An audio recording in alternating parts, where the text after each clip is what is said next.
रासायनिक अभिक्रियाओं के प्रकार। आज हम पढ़ेंगे कि कितने प्रकार के रासायनिक अभिक्रिया होते हैं और उनके उदाहरण। सबसे पहले देखते हैं संयोजन अभिक्रिया। संयोजन का मतलब होता है दो चीजों को जोड़ना। संयोजन का मतलब क्या होता है? दो चीजों को जोड़ना। तो संयोजन अभिक्रिया के अंदर क्या होता है? इस अभिक्रिया में दो या दो से अधिक अभिकारक मिलकर एकल उत्पाद बनाते हैं।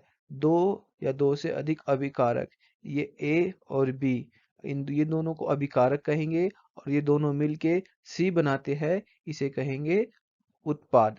तो ए और बी ने मिलके क्या बनाया? सी बनाया। ठीक है, तो इसे कहेंगे संयोजन अभिक्रिया। उदाहरण से समझते हैं। सबसे पहले जैसे कार्बन और ऑक्सीजन गैस जब आपस में अभिक्रिया करती है तो कार्बन डाइऑक्साइड गैस बनाती है, CO2 गैस बनाती है। इसी प्रकार जब हाइड्रोजन गैस और ऑक्सीजन गैस आपस में भी क्रिया करती है तो H2O बनाती है। मतलब कि दो चीजें आपस में जुड़कर कोई तीसरी चीज बना रही है, इसे क्या कहेंगे? संयोजन अभिक्रिया। इसी प्रकार यहाँ कार्बन और ऑक्सीजन गैस क्या कहलाएंगे? अभिकारक कहलाएंगे। और उत्पाद क्या हो गया? CO2। CO2 क्या हो गया? उत्पाद हो गया। उसी प्रकार जल का निर्माण जब हो रहा है, इसमें H2 और O2 क्या कहलाएंगे? अभिकारक। और ये दोनों मिलके क्या बना रहा है? H2O, इसे क्या कहेंगे? उत्पाद। सेम जब कैल्शियम ऑक्साइड और H2O ये आपस में भी क्रिया करके कैल्शियम हाइड्रोक्साइड बना रहा है। जब CO कैल्शियम ऑक्साइड और H2O यहाँ पे क्या होगा? अभिकारक। और कैल्शियम हाइड्रोक्साइड उत्पाद। ठीक है, कैल्शियम ऑक्साइड को क्या कहते हैं हिंदी में? बिना बूझा चूना। और कैल्शियम हाइड्रोक्साइड को कहते हैं बूझा हुआ चूना। एक होता है ऊष्माक्षेपी अभिक्रिया। ऊष्माक्षेपी अभिक्रिया में क्या होता है? जिन अभिक्रियाओं में उत्पाद के निर्माण के साथ साथ ऊष्मा का भी उत्सर्जन होता है। मतलब उत्पाद, जैसे ये हमारे पास प्राकृतिक गैस का जब दहन होता है, जैसे CH4 गैस है और ऑक्सीजन गैस है, ये दोनों जब आपस में अभिक्रिया करेगी तो कार्बन डाइऑक्साइड गैस बनाएगी और H2O निकालेगी। ठीक है, कार्बन डाइऑक्साइड और H2O साथ साथ ऊष्मा का भी उत्सर्जन करेगी। जिन अभिक्रियाओं में साथ साथ ऊष्मा का भी उत्सर्जन होगा उस अभिक्रिया को कहेंगे ऊष्माक्षेपी अभिक्रिया। कहते हैं ना, जिन अभिक्रियाओं में उत्पाद के निर्माण के साथ साथ ऊष्मा भी निकलती है, ऊष्मा का भी क्या हो? उत्सर्जन हो, उसे क्या कहेंगे? ऊष्माक्षेपी अभिक्रिया कहेंगे। एक और है श्वसन एक ऊष्माक्षेपी अभिक्रिया है। जब C6H12O6 C6H12O6 जब O2 से अभिक्रिया करेगा, ऑक्सीजन गैस से अभिक्रिया करता है, तो कार्बन डाइऑक्साइड और H2O प्लस में ऊष्मा का निष्कासन होता है। तो इन अभिक्रियाओं को क्या कहेंगे? ऊष्माक्षेपी अभिक्रिया कहेंगे। संयोजन में हमने देखा दो अभिकारक मिलके एकल उत्पाद बनाता है। और ऊष्माक्षेपी में हमने देखा कि उत्पाद के साथ साथ ऊष्मा का भी निष्कासन होता है। अगला देखते हैं। संयोजन के बाद आता है हमारे पास वियोजन अभिक्रिया। वियोजन का मतलब होता है टूटना। दो क्या होती है? चीजें टूट जाती है। इस अभिक्रिया में एकल अभिकारक, ये अभिकारक है, जैसे ए क्या है हमारे पास? अभिकारक है। ये ब्रेक हो जाती है, टूट जाती है, दो उत्पाद में बी और सी बनाता है। ठीक है, तो इसे क्या कहेंगे? वियोजन। मतलब ब्रेक होना, टूट जाना, इसे कहेंगे वियोजन अभिक्रिया। अब ऊष्मीय वियोजन क्या होगा? ऐसा वियोजन जिसमें ऊष्मा की जरूरत होती है उसे ऊष्मीय वियोजन कहेंगे। ठीक है, अब ए और बी और सी यहाँ पे क्या काम कर रही है? जैसे एक काम कर रही है अभिकारक का और बी और सी यहाँ पे क्या हो गए? उत्पाद हो गए। आइए उदाहरण से इसे समझते हैं वियोजन अभिक्रिया को। जैसे हमारे पास है फेरस सल्फेट। फेरस सल्फेट है, ये एक एकल अभिकारक, मतलब एक सिंगल अभिकारक है। अब इस सिंगल अभिकारक में हमने ऊष्मा दिया तो ऊष्मा दे रहे, तो इसे क्या कहेंगे? ऊष्मीय वियोजन। अगर हम प्रकाश देते तो क्या कहेंगे उसे? हाँ, प्रकाशीय वियोजन। अगर इसमें हम विद्युत देते तो विद्युतीय वियोजन। तो फेरस सल्फेट है हमारे पास। फेरस सल्फेट में क्या किया हमने? ऊष्मा दिया, तो फेरस सल्फेट ने ऊष्मा की उपस्थिति में फेरिक ऑक्साइड, सल्फर डाइऑक्साइड और SO3 बनाया। ठीक है, ये फेरस सल्फेट क्या होता है? हरे रंग का होता है। जब इसमें ऊष्मा देते हैं तो ये भूरा लाल रंग का हो जाता है। मतलब वियोजित हो रही है। फेरस सल्फेट क्या हो गया? फेरस सल्फेट ऊष्मा की उपस्थिति में वियोजित होकर फेरिक ऑक्साइड बनाता है। फेरिक क्या बनाया? Ferric oxide. इस प्रकार देखते हैं हमारे पास कैल्शियम कार्बोनेट होता है। कैल्शियम कार्बोनेट ठोस की फॉर्म में होती है, तो उसमें हमने जब ऊष्मा दिया तो कैल्शियम कार्बोनेट ब्रेक होके वियोजित होके क्या बनाता है, कैल्शियम ऑक्साइड और कैल्शियम डाई ऑक्साइड, ठीक है, CO2 गैस।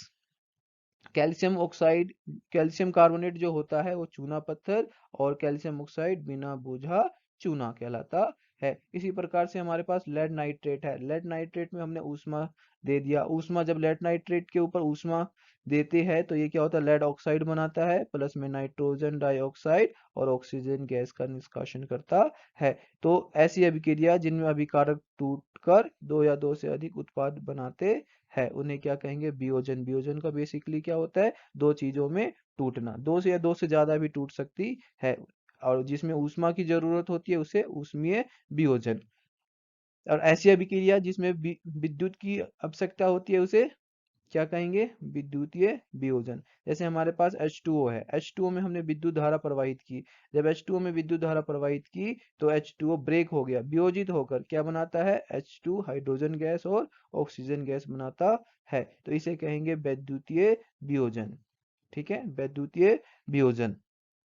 एक होता है प्रकाशीय वियोजन। ठीक है, प्रकाशीय वियोजन के अंदर क्या होता है, प्रकाश की उपस्थिति में, जैसे सूर्य की प्रकाश की उपस्थिति में होने वाला वियोजन, सूर्य के प्रकाश की उपस्थिति में जो वियोजन वियोजन होगा उसे कहेंगे प्रकाशीय वियोजन। जैसे हमारे पास सिल्वर क्लोराइड है, सिल्वर क्लोराइड, सिल्वर क्लोराइड के ऊपर जब सूर्य का प्रकाश पड़ता है तो ये सिल्वर और क्लोराइड में वियोजित हो जाता है।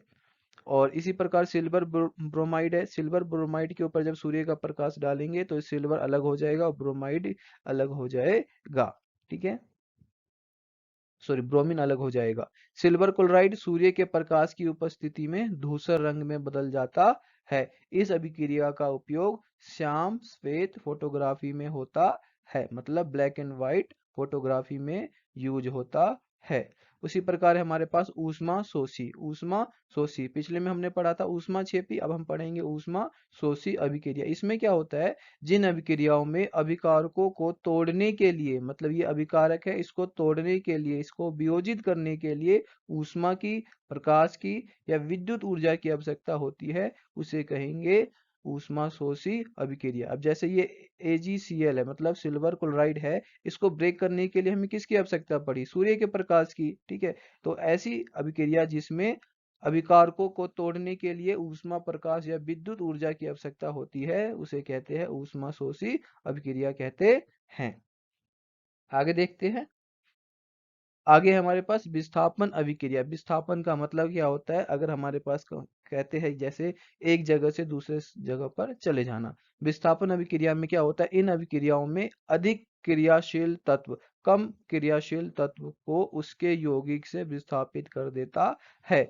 मतलब कि जो अधिक अभिक्रियाशील तत्व होगा वो कम अभिक्रियाशील तत्व को उसकी जगह से हटा देगा। उदाहरण से समझते हैं, जैसे हमारे पास एक कॉपर सल्फेट का विलयन है, कॉपर सल्फेट का विलयन है। अब कॉपर सल्फेट के विलयन में हमने क्या डाल दिया, Fe डाल दिया, तो Fe क्या करेगा, Fe ना कॉपर से अधिक अभिक्रियाशील तत्व है। आयरन जो है हमारे पास वो कॉपर से अधिक अभिक्रियाशील तत्व है, तो आयरन को क्या कहेगा, आयरन आयरन कॉपर सल्फेट के विलयन में से कॉपर को हटा देगा, कहेगा भाई तू हट जा, मैं आऊंगा तेरी जगह। ठीक है, तो ये क्या करेगा, आयरन कॉपर की जगह ले लेगा और यहाँ पे बनाएगा FeSO4, और कॉपर को क्या कर दिया, विस्थापित कर दिया। कॉपर अलग हो गया ना कॉपर सल्फेट के विलयन से, और कॉपर अलग हो गया इसलिए इसे कहते हैं विस्थापन अभिक्रिया। विस्थापन क्यों कर दिया कॉपर को, क्योंकि कॉपर कम अभिक्रियाशील है किससे, Fe से। ठीक है, समझ में आया। लोहे की कील पर भूरे रंग की लोहे की कील पर भूरे रंग की कॉपर की परत जम गई। ठीक है, अब ये जो कॉपर सल्फेट के नीले विलयन का रंग हरा और FeSO4 के निर्माण के कारण हो गया। ठीक है, कहने का मतलब यह है कि लोहे की कील क्या होती है, मतलब कि कॉपर सल्फेट के नीले विलयन का रंग हरा FeSO4 के निर्माण के कारण हो गया। एक और उदाहरण से अच्छे से समझते हैं, जैसे हमारे पास जिंक है और कॉपर सल्फेट है। ठीक है। अब कॉपर सल्फेट के विलयन में हमने क्या डाल दिया, जिंक डाल दिया, तो जिंक क्या करेगा, कॉपर को हटा देगा, क्योंकि जो जिंक है वो कॉपर से अधिक अभिक्रियाशील तत्व है। तो जिंक कहेगा भाई तू हट, मैं तेरी जगह आऊंगा। तो जिंक सल्फेट प्लस में कॉपर, ठीक है। जिंक कॉपर से अधिक अभिक्रियाशील तत्व है। तो ऐसी अभिक्रिया जिनमें अधिक अभिक्रियाशील कम अभिक्रियाशील तत्व को उसके यौगिक से हटा देता है, उसके यौगिक से विस्थापित कर देता है, उसे क्या कहेंगे, विस्थापन अभिक्रिया कहेंगे। अगला देखते हैं द्वि विस्थापन अभिक्रिया। द्वि विस्थापन अभिक्रिया में क्या होता है, इस अभिक्रिया में उत्पादों का निर्माण दो यौगिकों के बीच आयनों के आदान प्रदान से होता है। जैसे अगर हम समझे, सोडियम सल्फेट है और बेरियम क्लोराइड है। सोडियम सल्फेट का आयन और बेरियम क्लोराइड का आयन, इनके जो आयन होंगे ना, एक दूसरे के साथ एक्सचेंज हो जाएंगे, इनके आयनों का आदान प्रदान हो जाएगा। मतलब इसका आयन इसके पास चला जाएगा और बेरियम क्लोराइड का आयन इसके पास आ जाएगा। तो इन्होंने जब एक्सचेंज किया अपने आयनों को, तो बेरियम सल्फेट और सोडियम क्लोराइड बनाते हैं। तो इसी अभिक्रिया को द्विविस्थापन अभिक्रिया कहेंगे। ठीक है। एक और एग्जांपल देखते हैं। जैसे हमारे पास है पोटेशियम आयोडाइड। पोटेशियम आयोडाइड जब लेड नाइट्रेट से अभिक्रिया करेगा, ठीक है, तो इसमें क्या हुआ, पोटेशियम आयोडाइड लेड नाइट्रेट से अभिक्रिया करके लेड आयोडाइड और पोटेशियम नाइट्रेट बनाता है। इसमें भी एक्सचेंज हो गया इनके आयनों का। ठीक है। सेम KBr, पोटेशियम ब्रोमाइड और बेरियम आयोडाइड जब अभिक्रिया करते हैं, तो पोटेशियम आयोडाइड और बेरियम ब्रोमाइड का निर्माण करते हैं। मतलब दो यौगिकों के बीच आयनों का आदान प्रदान द्विविस्थापन अभिक्रिया कहलाता है। द्विविस्थापन के बाद हम पढ़ेंगे अगला उपचयन एवं अपचयन अभिक्रिया। उपचयन अभिक्रिया किसे कहेंगे और अपचयन अभिक्रिया किसे कहेंगे।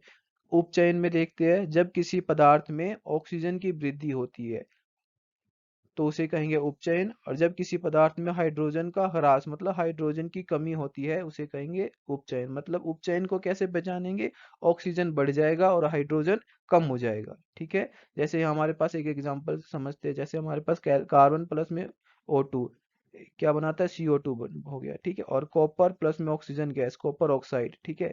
तो इसमें क्या हो गया, ऑक्सीजन बढ़ रही है, ऑक्सीजन का बढ़ना क्या कहलाता है, उपचयन कहलाता है। ठीक है। और अपचयन में क्या होगा, जब किसी पदार्थ में ऑक्सीजन की कमी होगी और हाइड्रोजन की वृद्धि होगी। एग्जाम्पल से समझते हैं। जैसे कॉपर ऑक्साइड है, कॉपर ऑक्साइड से क्या बन गया, कॉपर हो गया। मतलब क्या, इसमें ऑक्सीजन की कमी हो गई। ऑक्सीजन की कमी क्या होता है, अपचयन, और ऑक्सीजन की वृद्धि उपचयन। अब जैसे H2 गैस है, H2 गैस से क्या बन गया, H2O।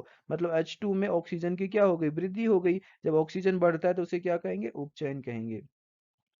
इस अभिक्रिया में कॉपर ऑक्साइड कॉपर में अपचयित हो जाता है, हाइड्रोजन उपचयित होकर जल बनाता है। इस अभिक्रिया में अपचयन तथा उपचयन दोनों हो रहे हैं, इसे रेडॉक्स अभिक्रिया कहते हैं। तो रेडॉक्स को अगर हम सिंपल में समझे, जिन अभिक्रियाओं में अपचयन और उपचयन दोनों एक साथ हो उसे क्या कहेंगे, रेडॉक्स अभिक्रिया कहते हैं। अगला आता है हमारे पास संक्षारण, और दूसरा है हमारे पास विकृत गंधिता। संक्षारण क्या होता है, जब कोई धातु ऑक्सीजन, आर्द्रता, अम्ल आदि के संपर्क में आती है, जिससे धातु की ऊपरी परत कमजोर होकर संक्षारित हो जाती है, उसे क्या कहेंगे, संक्षारण हो जाते हैं। आपने देखा होगा कि लोहे जब होते हैं, लोहे की जो चीजें होती है उसपे धीरे धीरे जंग लग जाती है। ठीक है। मतलब कि जब वो इसका मतलब है कि वो संक्षारित होती है। ठीक है। लोहे की वस्तुओं पर जंग लगना, चांदी के ऊपर काली परत व तांबे के ऊपर हरी परत चढ़ना संक्षारण के क्या उदाहरण है। अब इसे बचा कैसे जाए, यशद लेपन करके, विद्युत लेपन करके और पेंट करके हम संक्षारण से बच सकते हैं। मतलब धातुओं को संक्षारण से बचाया जा सकता है। अगला कहता है विकृत गंधिता। विकृत गंधिता क्या होता है, जो वसायुक्त तथा तेलीय खाद्य सामग्री वायु के संपर्क में आने पर उपचयित हो जाते हैं, जिससे उनके स्वाद में परिवर्तन हो जाता है और उनमें गंध आने लगती है। इसे विकृत गंधिता कहते हैं। आपने देखा होगा जो चिप्स के पैकेट्स होते हैं उनमें नाइट्रोजन गैस भरी जाती है। नाइट्रोजन गैस क्यों भरी जाती है उसमें, क्योंकि उसे खराब होने से बचाया जा सके और वो लंबे समय तक रहती है। विकृत गंधिता को रोकने के क्या उपाय है, प्रति ऑक्सीकारक का उपयोग करके और वायु रोधी बर्तन में खाद्य सामग्री को रखकर हम विकृत गंधिता को रोक सकते हैं।